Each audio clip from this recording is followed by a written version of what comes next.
Two of the most powerful tanks in the modern world.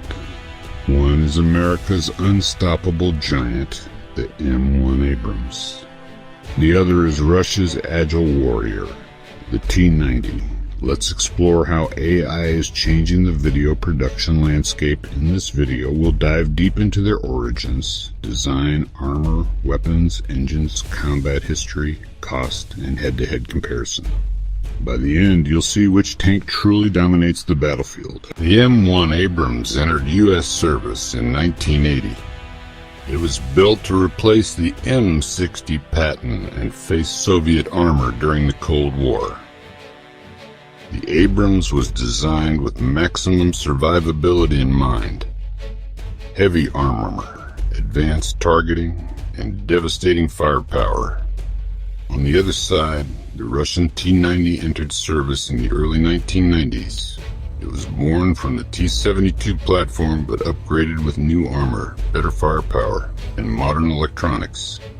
Where Abrams focused on power and crew protection, T-90 emphasized mobility, cost-effectiveness, and adaptability. The M1 Abrams is a giant, 10 meters long, 3.7 meters wide, and nearly 2.5 meters tall.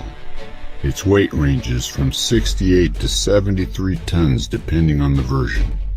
That makes it one of the heaviest tanks in the world.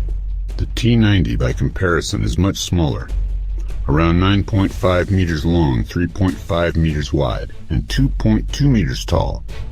It weighs only 46 to 50 tons, making it significantly lighter.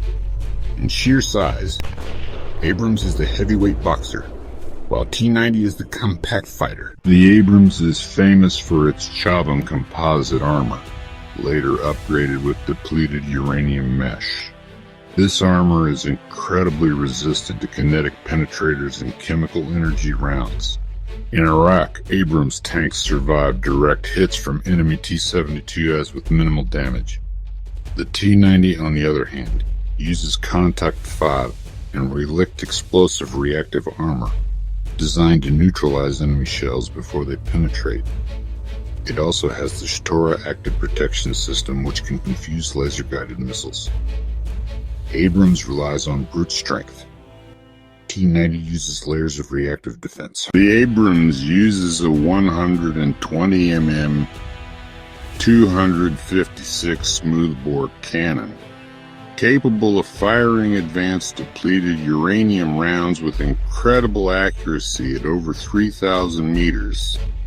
It can also mount secondary weapons like .50 caliber machine guns and 7.62 mm machine guns for infantry defense. The T-90 carries a 125 mm2 A46 smoothbore cannon. While slightly larger in caliber, its main advantage is versatility. It can fire shells, armor-piercing rounds, and even anti-tank guided missiles directly from the barrel. This gives the T-90 a unique edge in battlefield flexibility. The Abrams uses a 1,500 horsepower gas turbine engine.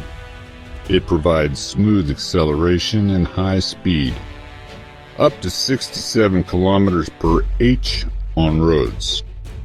But it drinks fuel like a jet, consuming enormous amounts per kilometer. It also requires advanced maintenance, making it challenging for long campaigns. The T-90 uses a diesel engine with 1,000 to 1,200 horsepower. It's not as fast, topping at 60 kilometers per h. It's not as fast, topping at 60 kilometers per h, but it's fast sprinter. T-90 is the marathon runner. Abrams carries a crew of 4, commander, gunner, loader, and driver. The human loader ensures reliable reload speed but increases crew size. The T-90 operates with 3 crew members because it uses an autoloader system. This reduces manpower but increases the risk if the autoloader is hit. Abrams is praised for advanced optics and fire control. T-90 systems are simpler, but modernized versions are catching up with thermal sights and digital targeting. The Abramses fought in the Gulf War, Iraq, and Afghanistan. During Desert Storm, Abrams tanks destroyed hundreds of Iraqi T-72s with near-zero losses.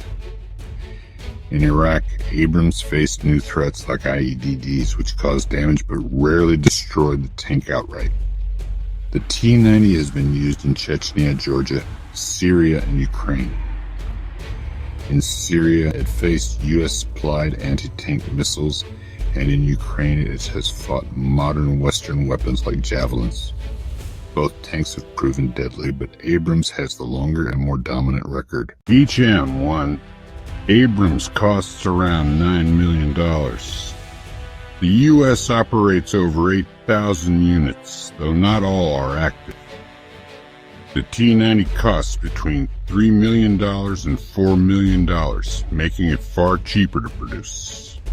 Russia fields around 2,000, 3,000 units. The question becomes, is it better to have fewer expensive tanks or more affordable tanks in larger numbers? Abrams is constantly upgraded. The M1 A2 SCPB-3 includes improved armor, electronics, and power systems.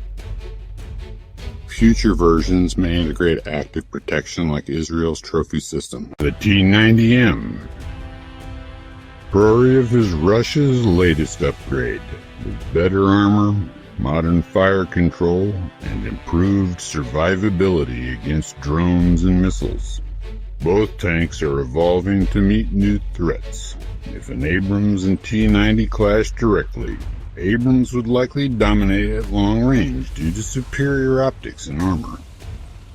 But in urban warfare or asymmetric battles, the T-90's lighter weight, autoloader, and lower costs could tip the scales.